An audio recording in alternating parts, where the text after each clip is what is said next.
Don't embarrass us. Stay behind. That is what my daughter whispered at the border crossing, her lips barely moving, her hand tightening around her youngest child's shoulder, as if she feared that my presence alone might invite some shame or ridicule upon her family. I heard the words as clearly as if she had shouted them across the metal booths and the yellow lines painted on the pavement. And though I did not reply, though I let my eyes fall to the ground, and I pretended to check the clasp of my handbag, the sting of those words was so sharp that I felt it cut deeper than any insult I had heard in my 78 years of living. My name is Margaret, though I cannot remember the last time anyone in my family called me that. I am usually Mom or Grandma or simply her, spoken quickly in the third person when they are discussing logistics and want to make it clear that I am included as an obligation rather than a choice. I live alone in a small apartment in Buffalo, the kind with narrow radiators that clank in the winter and windows that never quite shut against the lake wind. And I have not taken many trips in the last 2 decades, partly because of money, and partly because no one ever asked me to join them. But this time my daughter insisted, or at least gave the impression, that it would be nice if I came along, because they were driving through Canada on their way to a vacation house, and it would be easier for me to ride with them than to stay home in August heat without air conditioning. I agreed, because when your child extends even the smallest thread of inclusion, you hold on to it. Not because you are desperate, but because you remember the softness of their baby breath, the weight of their head on your chest when you carried them, the nights you sacrificed your sleep to make sure they could grow into adults who now have the arrogance to scold you for existing too loudly in public. We had been waiting in the long car line at the border for more than an hour, the children restless in the back, the air conditioning barely keeping up with the summer glare, and my daughter tapping her nails against the steering wheel while her husband scrolled through his phone as if his attention could not be wasted on the inconvenience of travel formalities. When our turn finally came, the officer at the booth leaned forward, and before my daughter could press her stack of passports through the open window, his gaze fell on me. "Ma'am, may I see your documents?" he said, not unkindly, but with the crispness of someone who has been trained to recognize who carries history in their eyes. I handed him my worn passport, and tucked inside, it was the military spouse card that I had kept since my husband served decades ago. He looked at it, straightened slightly, and gave me the smallest nod, a gesture of recognition that needed no words.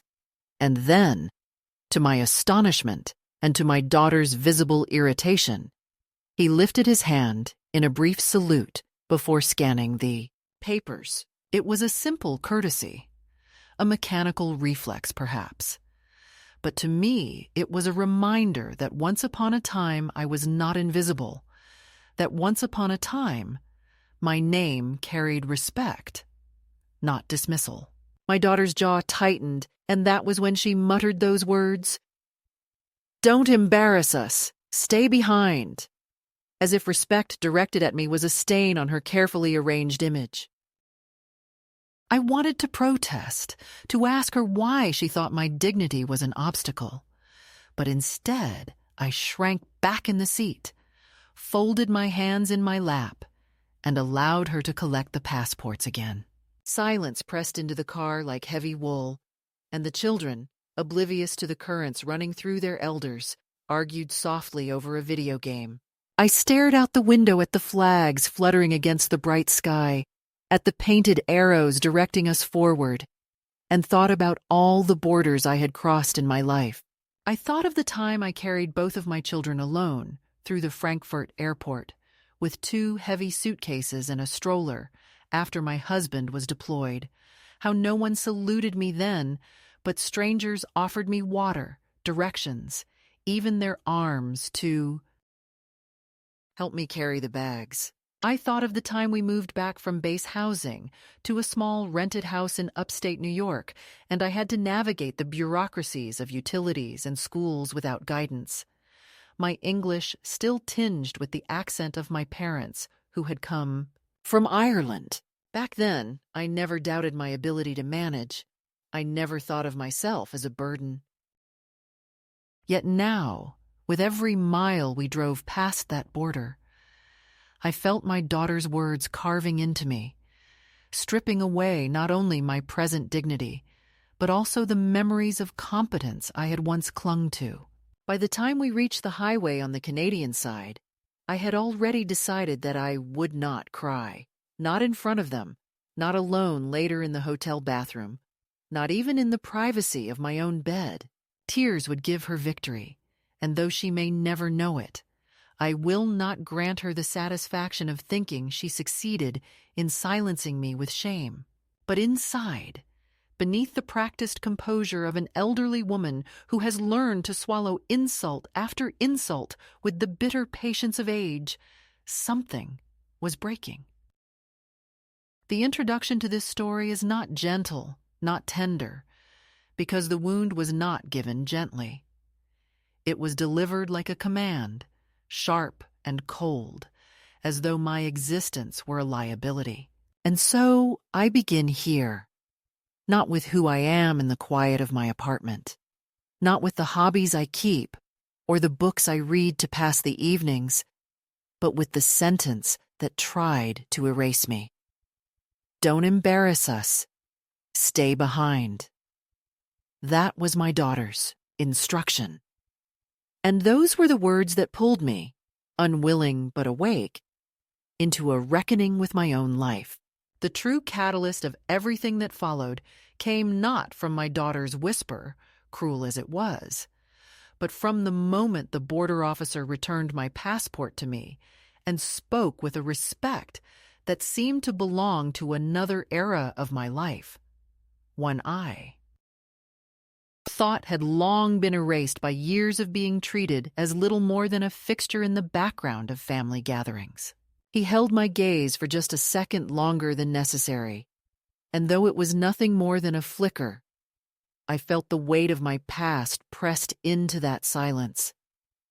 The sacrifices of a young wife who packed and repacked boxes through endless moves, who learned to raise children on her own while her husband served, who stood at attention during ceremonies in the rain, who never once asked for recognition because she believed that duty and love were enough.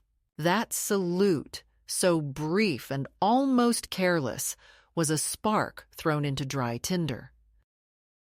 It illuminated with terrible clarity the gulf between how strangers could see me and how my own flesh and blood now regarded me, not as a woman with a history, but as an inconvenience whose dignity was something to be managed and hidden away like a messy corner in a spotless house. When we drove away from the checkpoint, my daughter's irritation did not fade. She turned toward me just long enough to say, "You could have just let me handle it. They don't need to hear your whole story." I had not told them my story, of course. I had only handed over my documents in the way all travelers must. Yet her comment revealed something raw, something she had long carried. The belief that my existence is embarrassing, that my past should not intrude upon the clean narrative she tells about herself and her family. Her husband, sitting in the driver's seat, gave a perfunctory nod as if to agree, though he had barely looked up from the dashboard. The children, lost in their devices, absorbed none of it. But I absorbed every word, and they settled in me like stones, heavy and unmovable. That evening, when we reached the small hotel where we were to spend the night before continuing on to the lake house, my daughter moved quickly at the reception desk, arranging rooms, making sure her credit card was used, gesturing toward me without, even turning her head, saying, "And she'll need a ground floor room. She doesn't do stairs well." The clerk smiled kindly at me, but I felt a wave of humiliation. Yes, my knees ache. Yes, stairs are no longer my friend. but the way she announced it, the tone of dismissal rather than care, made it sound as if I were some package requiring special handling, not a person with preferences and pride. I wanted to tell the clerk that I had once walked miles to and from base schools with toddlers in tow, that I had once carried laundry baskets up 3 flights of housing stairs in the heat of July, that I had once moved furniture alone when no one else could help. But I said nothing. I simply accepted the key and followed the bellboy to the room, where I sat on the edge of the bed and stared at the neat, impersonal furnishings, the bland prints on the wall, the television bolted to the dresser, and wondered how quickly a life can shrink from command to dismissal. Later that night, I could hear muffled laughter from the room next to mine, the room where my daughter and her family slept. I recognized the rhythm of her voice, bright and sharp, as she told a story I could not quite make out. I thought of how often she tells stories about her childhood in which I am absent, as though she raised herself out of the air, as though the sacrifices I made were simply invisible acts that did not merit memory. I thought of the time she broke her arm falling from the jungle gym, and how I sat with her through the night in the emergency room, holding her hand as she drifted in and out of sleep, whispering that she would be all right. I thought of the time I sewed her prom dress late into the night because she had changed her mind about the color at the last moment, and there was no money to buy a new one. These memories lived in me like carved initials in wood, indelible. But to her they seemed erased, and in their place was this person who could look at me across a border checkpoint and say, "Don't embarrass us." The catalyst was not just her words, but the revelation they carried. She had already erased me. The next morning, as we loaded the car again, she repeated her refrain. "Just let me do the talking if anyone asks questions on the way." It's easier I nodded, not because I agreed, but because I had no strength for another confrontation that would end with her exasperation and my silence. As we drove along the Canadian highways, the scenery green and endless outside the window, I turned my thoughts inward. I realized, with a kind of calm horror, that what had happened at the border was not an isolated insult, but a crystallization of something that had been growing for years. I had been slowly relegated from participant to bystander in my own family's life. At birthdays, I was asked to sit in the corner. At dinners, my contributions were limited to whatever dish they allowed me to bring, often something safe, like a salad or rolls, as though my recipes, honed over decades, were suddenly suspect. When decisions were made, I was informed after the fact, my presence assumed but not requested. I had accepted these indignities in small doses, convincing myself that they were normal, that all families eventually treat their elders with a certain impatience. But the border made it undeniable. In front of strangers, my daughter preferred to shrink me, to hide me, to reduce me to silence. And the world, ironically, had done the opposite. The officer, who did not know my name, had seen something in me worth acknowledging.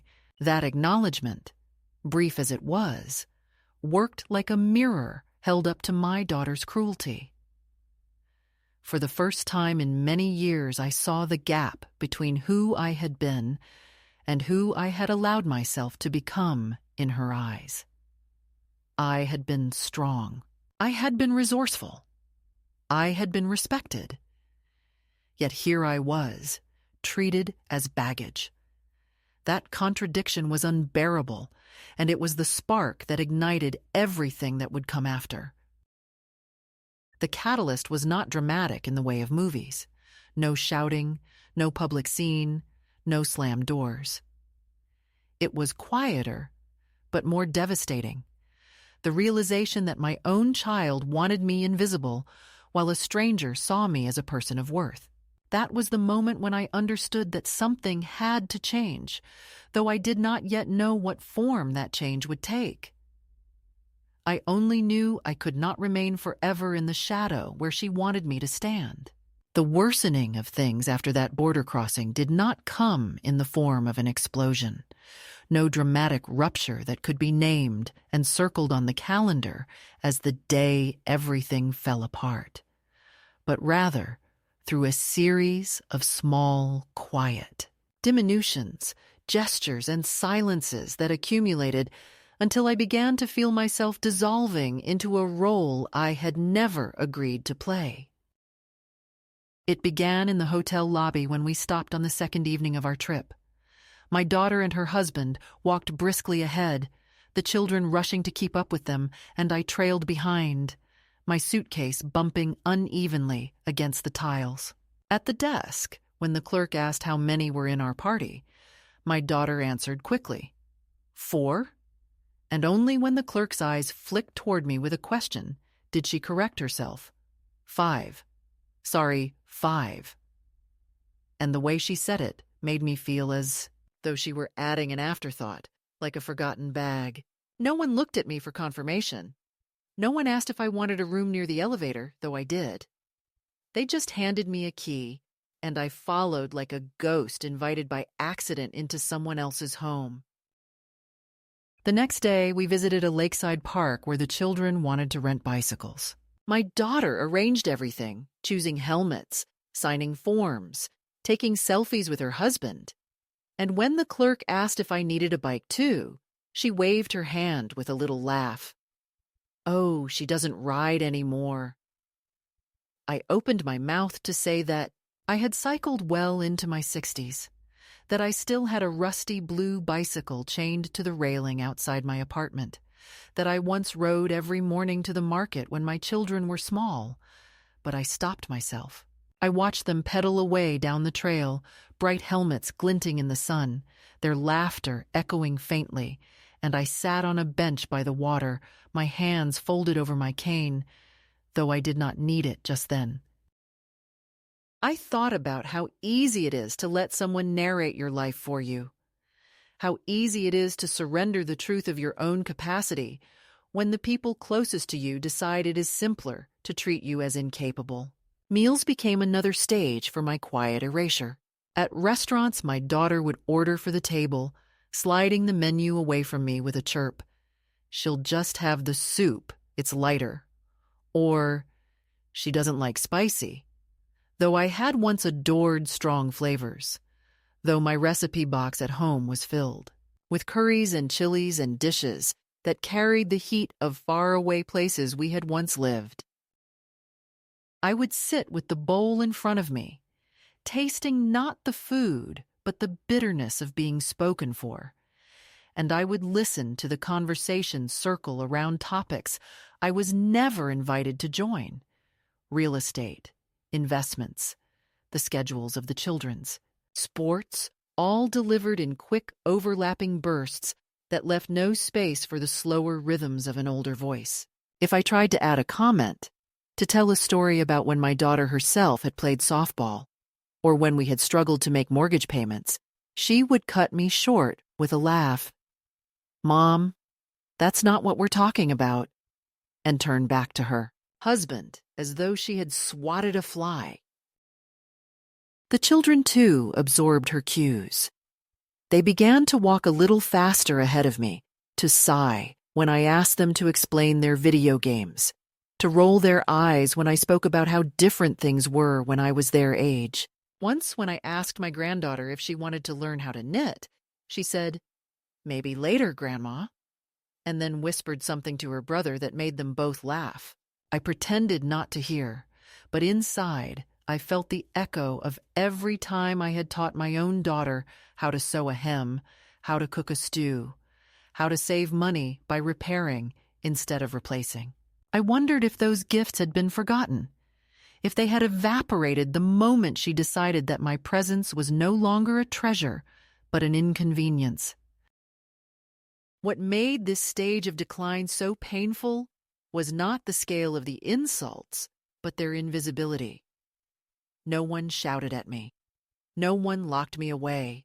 They simply walked a little faster, spoke a little louder over me, chose a little more often on my behalf, until I began to feel like a shadow trailing a family who belonged entirely to themselves. Even when kindness appeared, it was laced with control. My daughter handing me a sweater with a smile that meant, "Cover up, you look shabby," or offering to carry my bag with a sigh that meant, "You're slowing us down." She thought she was managing me, like one manages an aging pet, with food and shelter and the occasional pat on the head, never realizing that in doing so, she was stripping away the very fabric of my personhood. At night in the hotel rooms when the family slept next door, I would sit awake in the dim light of a lamp and look at the few belongings I had carried with me. My passport, lying on the table like a symbol of independence that was no longer acknowledged. My old military spouse card, tucked safely in its sleeve. The same card that had drawn a salute from a stranger, but only irritation from my daughter.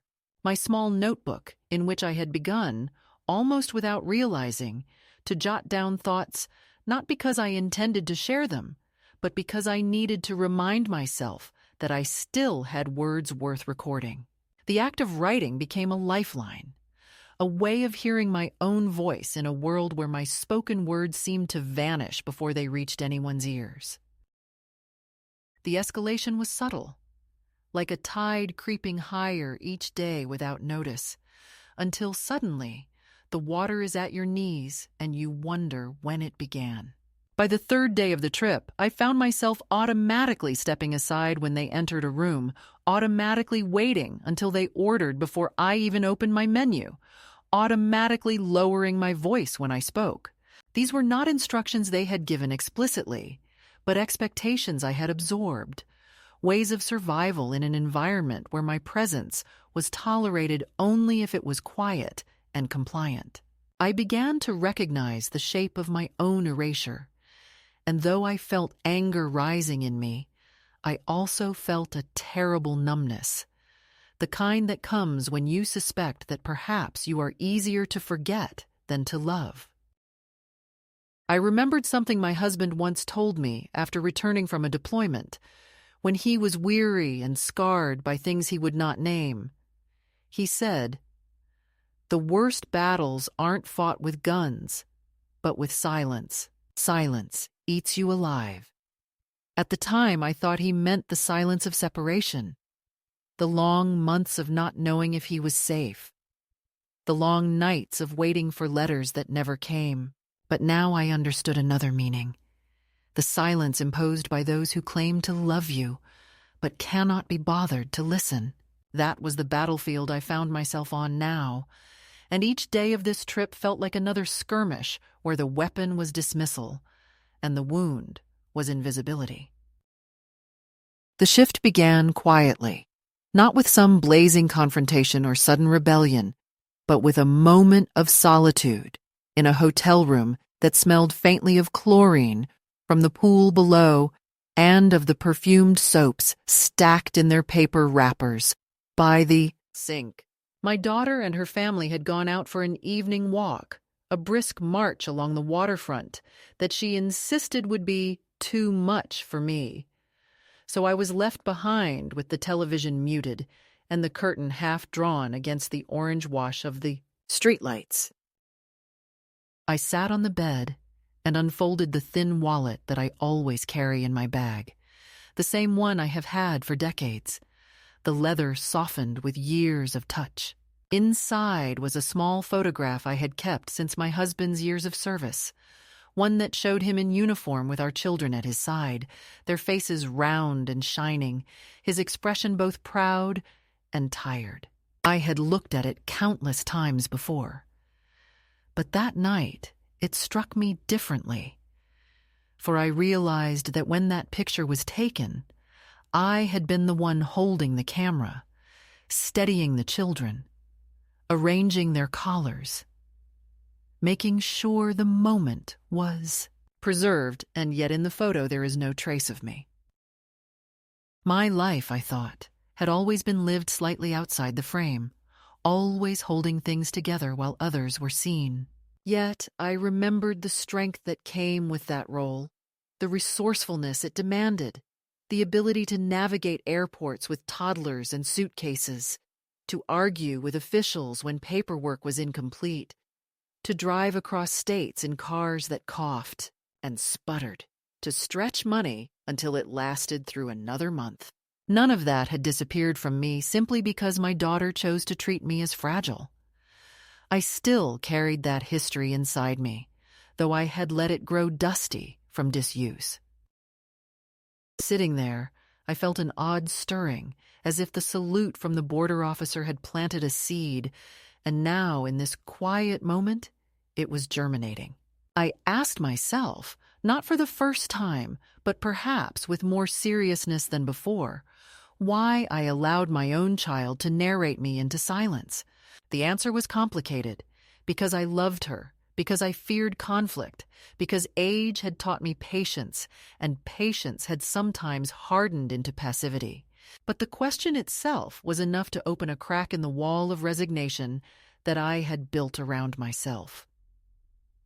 I rose and walked to the desk by the window, where the hotel provided cheap stationery with its logo printed in blue ink. I took a pen from my bag and began to write, not a letter to anyone, but a note to myself. I wrote that I had crossed borders alone with 2 children when I was 26. I wrote that I had managed the household finances during years when my husband's paychecks barely covered necessities. I wrote that I had taught English to other military wives who were lost in a country not their own. I wrote that I had done all these things without applause, without thanks, and that I was proud of them. The words looked awkward on the page, uneven and cramped, but they felt like incantations, reminders of a truth that no dismissal could erase. When I finished, I folded the paper and slipped it back into my wallet next to the photograph, a private record of a life that had not vanished. Then I looked at my passport, lying on the nightstand where I had left it. It was an ordinary booklet, creased and worn, but in that moment it seemed like more than just a travel document. It was proof that I was recognized by a world larger than my daughter's narrow gaze, proof that I belonged to a history and a nation that had not yet erased me. I placed it carefully back into my bag and felt a small surge of steadiness, like the ground beneath me had stopped shifting. When my daughter returned, flushed with the evening air, she looked at me with the usual brisk concern, asking if I had managed to heat the kettle for tea, as though I were incapable of pouring hot water. I smiled faintly and said yes, but inside I was no longer wounded by her tone. Something had shifted. I had begun to see her not as the arbiter of my worth, but as a woman, blind to the depth of her own inheritance, blind to the strength she had come from. I pitied her a little, though I did not let it show. That night, I slept more deeply than I had in many years. Not because the bed was comfortable, it was not, but because I felt a resolve slowly forming. A recognition that while I might still walk quietly alongside them, I no longer needed to believe the silence they imposed defined who I was. The midpoint was not a loud awakening, but a subtle reorientation of my gaze. For the first time in a long while, I looked at myself not through my daughter's eyes, but through my own, and I remembered the woman I had been, the woman who had crossed real borders with determination and dignity. I realized I could begin, in small ways, to step back into that self, even if it frightened them, even if it caused discomfort. The journey ahead was still unclear, but the shift had begun, and once a shift begins, it cannot be undone. The real test of the small strength I had begun to recover came sooner than I expected. for the journey that had already felt like an endless rehearsal of my invisibility turned into something sharper, heavier, more difficult to ignore. It began with my daughter's words at breakfast on the 5th day, spoken casually but laced with the familiar impatience that by then had become like background noise. We were seated at a long wooden table in a lodge by the water, plates of toast and eggs set before us, sunlight cutting across the floor in bright stripes. I had taken a bite too slowly, perhaps, or paused to stir my tea longer than she thought necessary, for suddenly she leaned closer and hissed, "Stop! Acting like people care who you are. You're making us look ridiculous." It was not said loudly, not enough for the waiter to hear, but it landed with the precision of an arrow. My husband had once spoken harshly to me, in those years when the weight of military life pressed him into hardness, but never with that particular flavor of contempt.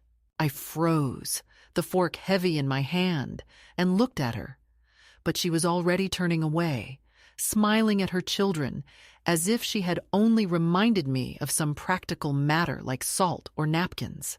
I swallowed my silence along with the food, but inside something twisted. It was not only her cruelty that shook me, but the realization that she had grown comfortable with it, that she believed herself entitled to speak to me in that way, in public, in front of her children, teaching them by example that their grandmother's worth was negligible. The children did not flinch or frown. They simply continued to chatter about the games on their phones, as if such dismissals were ordinary, as if they had already learned that I was not to be taken seriously. In that moment, I understood with painful clarity that invisibility is not a passive condition, but something cultivated, something rehearsed until it becomes natural for everyone involved. Later that day, we visited a small town on the Canadian side of the border, a picturesque place with tidy shops selling maple candy and postcards of the lake. My daughter led the way, her husband trailing just behind her, the children darting in and out of doorways. I followed at my own pace, and though I kept up well enough, I felt the space widening between us, not only in steps, but in spirit. At one point I stopped to look at a display of wool scarves, running my hand along their softness, and when I looked up, they were already halfway down the street. I hurried after them, but by the time I caught up, my daughter glanced back with annoyance. "You can't just wander off," she scolded, as though I were a child. I wanted to tell her that I had once wandered whole cities alone when I was younger, that I had navigated foreign languages and strange streets without fear, that my ability to wander had been part of the reason she even grew up in the safety she now took for granted. But I said nothing. I tucked my hands into my pockets and walked behind them, letting the anger simmer in silence. That night, lying awake in the hotel bed, I felt the weight of their words and gestures pressing on me more heavily than before. I thought of the salute at the border, that fleeting acknowledgement of dignity, and how quickly my daughter had tried to erase it. I thought of the note I had written to myself, folded carefully into my wallet, and I pulled it out to read again. The words looked smaller now, the ink smudged at one corner, but they still carried a quiet power.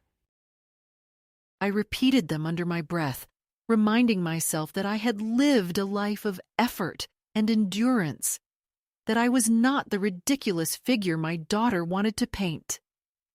It was a fragile comfort, but it kept me from breaking. The second escalation came not only from her sharp words, but from the past itself, returning, uninvited, in the form of memory and confrontation. One afternoon, while the family rested in their rooms, I went down to the lobby of the lodge to sit by the window. The clerk, a young man with dark hair and a gentle expression, saw me there and asked if I needed anything. When I told him no, he smiled and said, My grandmother used to sit just like that when we traveled. She always said she liked to watch people because it reminded her she was still part of the world. His words struck me like a secret kindness, an affirmation that the act of simply existing, of watching, could still hold value. But when I mentioned this to my daughter later, she rolled her eyes. You probably made him uncomfortable. You always talk too much to strangers. It was then that I realized she did not want me seen at all. Not by clerks, not by officers, not by anyone. To her, my visibility was an inconvenience. The final straw of that stage came on the drive back toward the border when we stopped at a service station. The children ran ahead to choose snacks. My daughter ordered coffee for herself and her husband, and I approached the counter with a bottle of water and a small packet of crackers.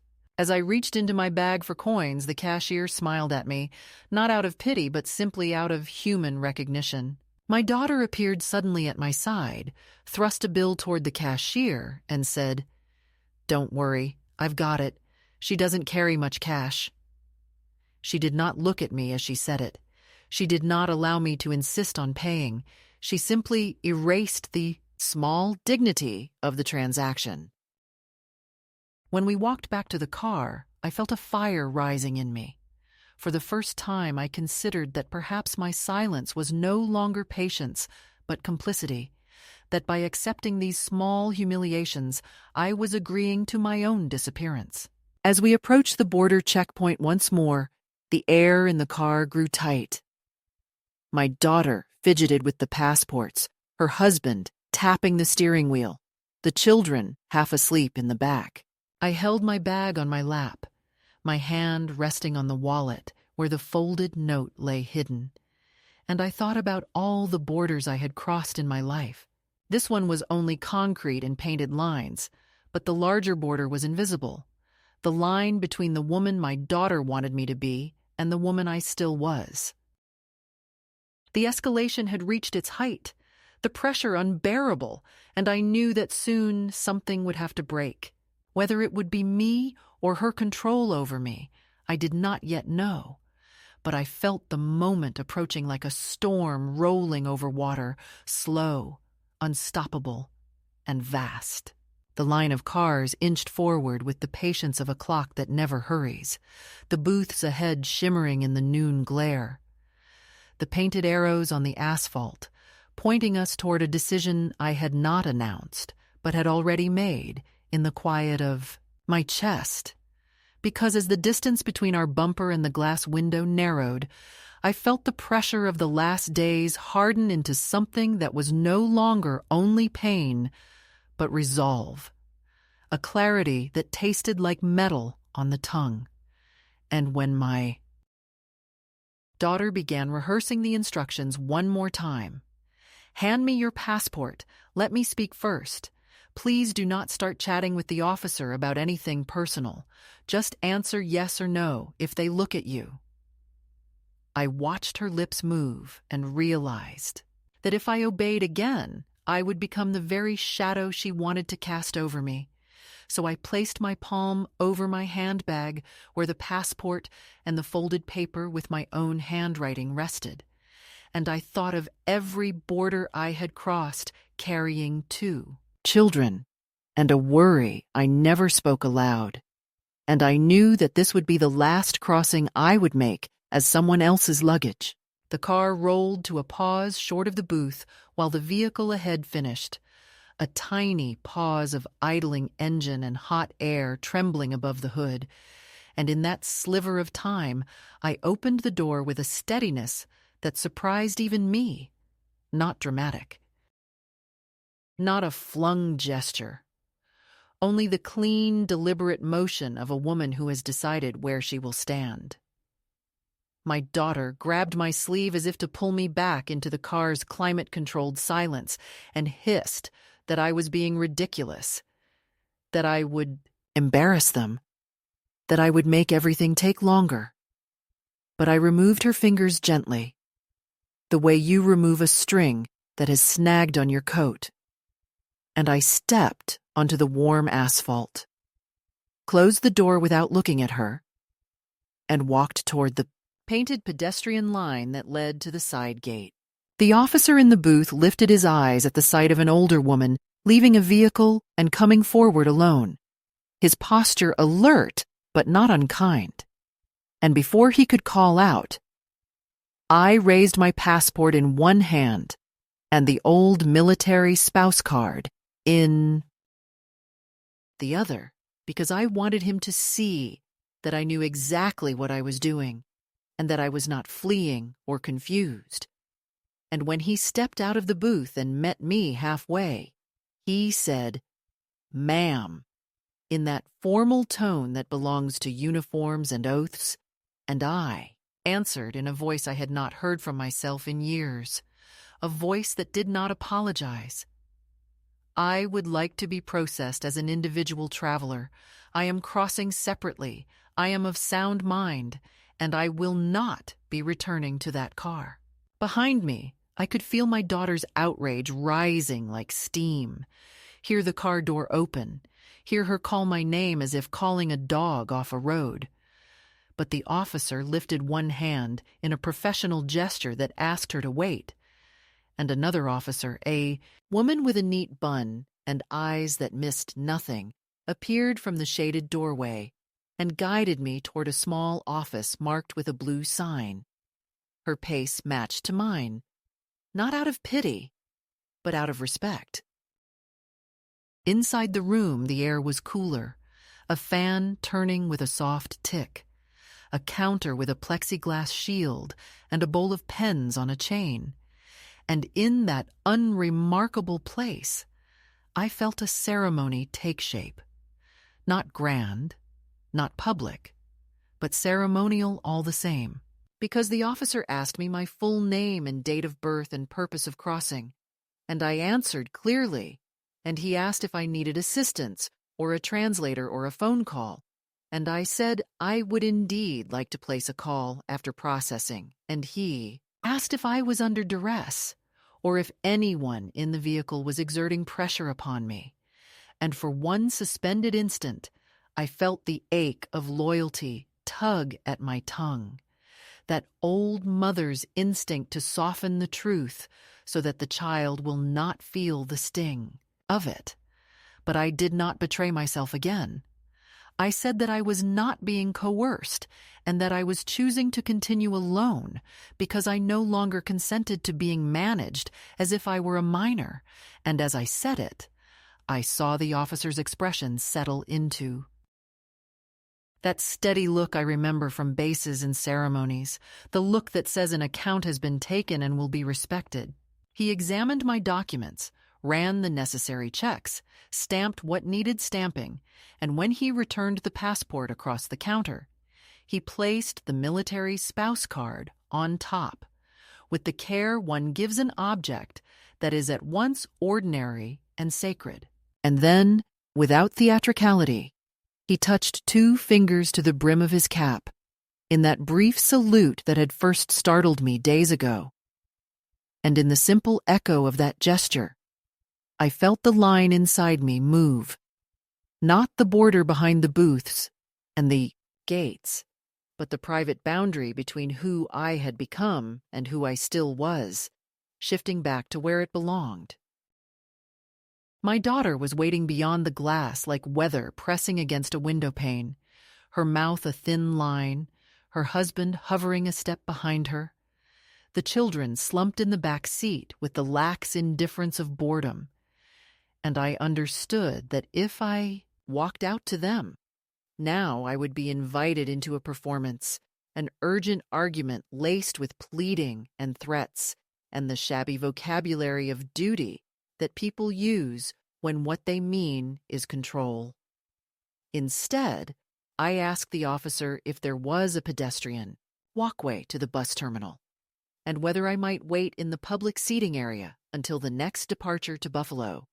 And when he pointed to a map on the wall and offered to have his colleague escort me to the curb, I thanked him with a steadiness that felt like new bone knitting beneath skin.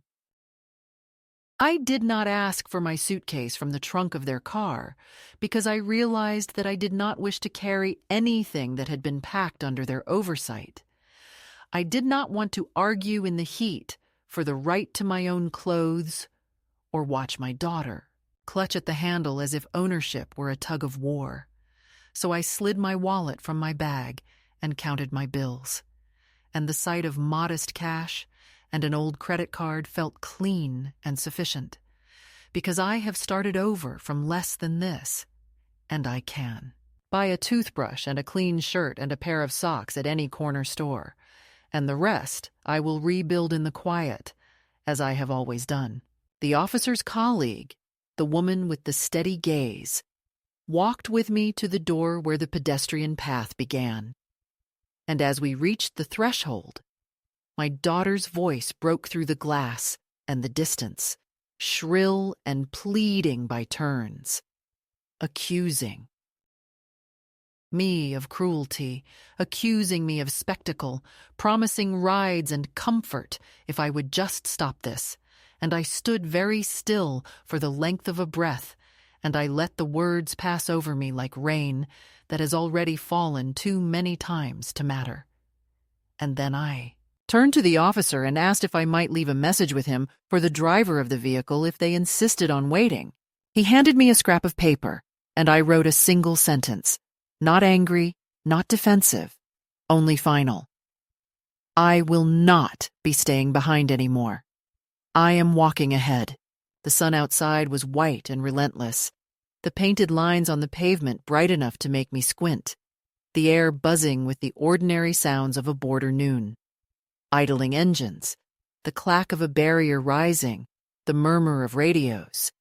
And as I stepped onto the pedestrian path with my handbag snug against my side and my passport warm in my palm, I felt something like balance return, not youth, not the wild strength of the years when I could carry a sleeping child from car to bed without waking them, but balance, the quiet ability to place one foot in front of the other without asking permission.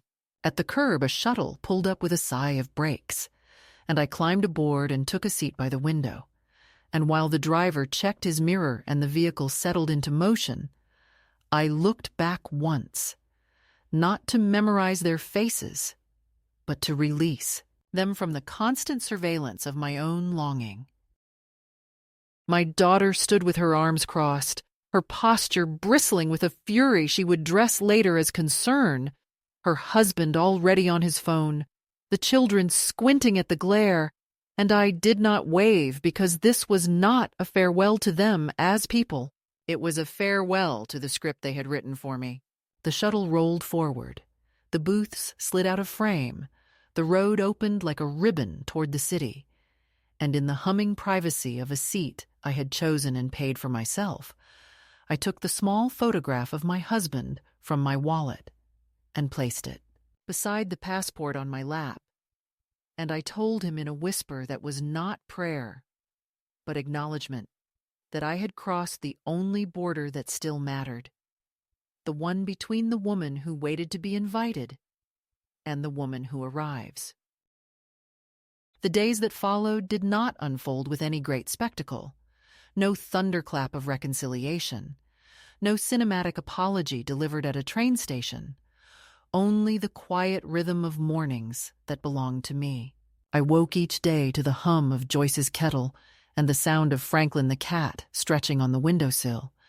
And for the first time in decades, I rose not because someone demanded my presence, but because I chose to. Work at the cafe was steady, a stream of coffee cups and clinking spoons. And though my feet ached, I wore the ache like a badge of belonging. The navy coat hung by the door, a small but steady reminder that I could still clothe myself in dignity of my own choosing. I was not restored to some former self. I was something else, someone who had cut free from a rope that had burned her wrists for years. Kieran came once more, this time without fear in his eyes, and when he hugged me on the porch, He held me not as a grandson seeking comfort, but as a man recognizing an equal, someone who had survived and chosen differently. We spoke about small things, his books, my shifts at the cafe, the weather that kept turning to rain, but beneath it all was the shared knowledge that we had built a bridge no one else could dismantle. He did not beg me to return. I did not ask him to stay. It was enough to know that love could exist without conditions, without the cage of obligation. In the evenings, I sat with Joyce on the porch, our legs wrapped in blankets, the air carrying the scent of pine and smoke. Sometimes we talked about nothing at all, sometimes about politics or the stubborn faucet in the upstairs bathroom. But often we let silence be the conversation. Two women who had survived enough noise to appreciate the weight of quiet. Arthur came often to the cafe, his hands unsteady, but his eyes still bright. And we spoke of birds, of seasons, of the strange ways the body announces its age. None of this was grand. None of it was what my daughter or son would boast about at their dinner tables. But it was real, and it was mine.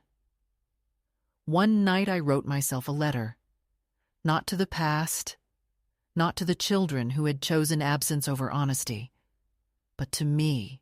I wrote that I had not been abandoned, that I had been released, and that I had chosen not to crawl back, but to walk forward.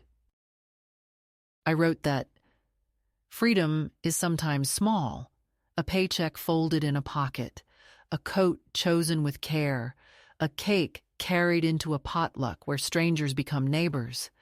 But that smallness can be holy. I tucked the letter into my dresser drawer behind the recipe cards I had carried through every move, as if to remind myself that recipes are not only for food, but for survival. So here is my ending, if it can be called that. I did not reconcile. I did not explain myself into exhaustion. I did not return to beg for a seat at a table where I had long been unwelcome. I sat instead at a different table with Joyce and her cat, with Arthur and his stories, with Kieran when he came quietly and without fanfare. I discovered that the world does not end when a family decides you are inconvenient. It bends, it reshapes, it offers a quieter, truer place for you to stand. I am 78 years old. I live in a rented room above creaking stairs. I earn a modest wage pouring coffee, and I am freer than I have ever been.